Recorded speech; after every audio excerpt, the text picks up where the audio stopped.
Get out sa mga taga-sa-amin, taga-sa inyo. Narito kami ngayon.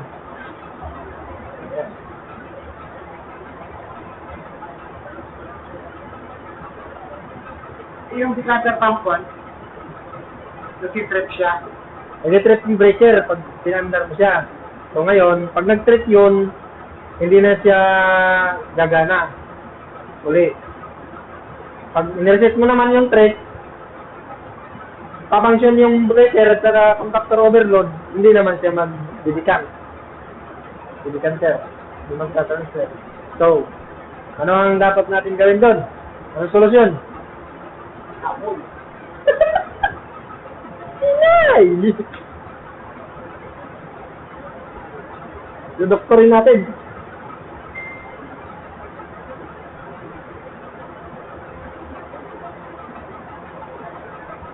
Kahit ano, basta ikaw, walang problema.